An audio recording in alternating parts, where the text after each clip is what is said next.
খাবার লাগবে নাকি খাবার? আরে খাবার আমি একটা নেই, এই তো নিয়ে নিয়েছি। হ্যাঁ এখন খাবো। কি মজা। হ্যাঁ দেখি তো কি হলো। আরে আমার এখান থেকে তো একটা খাবার নিয়ে নিয়েছে। আরে মেসি নিয়েছে, যাই ওর কাছে। এই মেসি তুমি আমার খাবার নিয়ে নিয়েছো?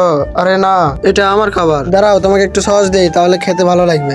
এই নাও সস, এটা দিয়ে খাও, তাহলে ভালো লাগবে। এখন আমি যাই। আরে খাবার লাগবে নাকি খাবার? হ্যাঁ আরে রোনালদো কত ভালো, যাক এবার সস দিয়ে খাই। এই তো সস ভরে নিয়েছে, এখন খাই। হ্যাঁ আরে এটা কি হলো? ইয়ম ইয়ম ইয়ম।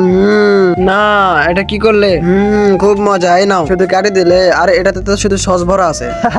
ভালোই লাগে না। হ্যাঁ আজকে দেখবো কে আসল মুসলিম, যে আমার মহান আল্লাহর জন্য ভিডিওটিতে একটি লাইক এন্ড চ্যানেলটিকে সাবস্ক্রাইব করে দিবে। তার মা বাবা দীর্ঘদিন বেঁচে থাকবে ইনশাল্লাহ। আর যারা যারা লাইক সাবস্ক্রাইব করবে না, আমি ভেবে নেবো তারা শয়তানের দলে আছে, যারা আল্লাহকে ভালোবাসে না। আরে আমি মেসির খাবার খেয়ে নিলাম, আর রোনালদোকে খাবার দিচ্ছে। হ্যাঁ রোনালদো দাঁড়াও বলছি, সব খাবার আমাকে দাও। এই নাও, এটাতে সস ভরে দাও। ঠিক আছে এই নাও, সস ভরে দিচ্ছি। এই তো হয়ে গেছে। ইয়ম ইয়ম ইয়ম। সসের বোতলটা দাও, এটাও খুলে ফেলো। আরে এরকম করবেন না। এই নাও টাকা। হ্যাঁ আরে টাকা, ঠিক আছে তাহলে আপনি এগুলো নিতে পারেন। মেসি এই নাও, সবগুলোতে সস দিয়ে দিলাম, এগুলো তোমার। হ্যাঁ তো বন্ধুরা সবাই লাইক এন্ড সাবস্ক্রাইব করে দাও।